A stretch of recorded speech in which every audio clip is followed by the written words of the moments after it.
name's Dr. Henry Fabian. I'm an orthopedic spine surgeon. I was born with parents from Germany, both immigrated here in the late 50s, early 60s, and so I kind of grew up with that whole European work ethic heritage, and it's been something I've worked through or worked with my whole life.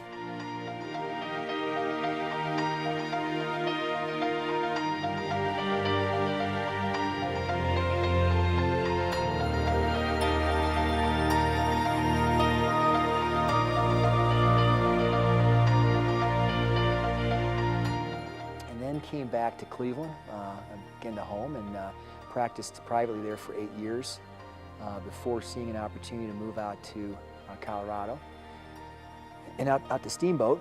And we came out here in August of 2004. I'd run the Ohio Spine Institute, which we'd started back in Cleveland. I'd been head of that for 8 years and been very successful in building a program there, and we did the same thing in Steamboat.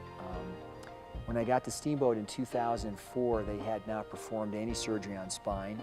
By 2 to 3 years later, we were doing probably 175 cases to 200 cases a year. And it was a very common procedure done at the hospital there, and it's grown, and we've taken care of a lot of patients through that center.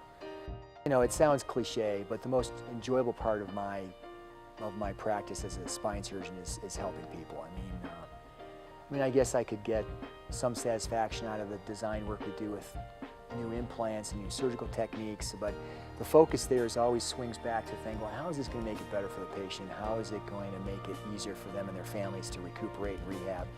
The fellow, we had a girl from Tibet that had been abandoned essentially by her family and brought from a couple from Boulder, brought her back to Denver, and the girl had a 140-degree curve to her back, which basically meant that when she was sitting on an exam table, her rib cage almost was on the table. And we did surgery on her, and she gained about 5 to 6 centimeters of height in one procedure, and dramatic improvement. And the first time she got out of the bed and walked, and the look in her eyes was just something that you don't get paid for that.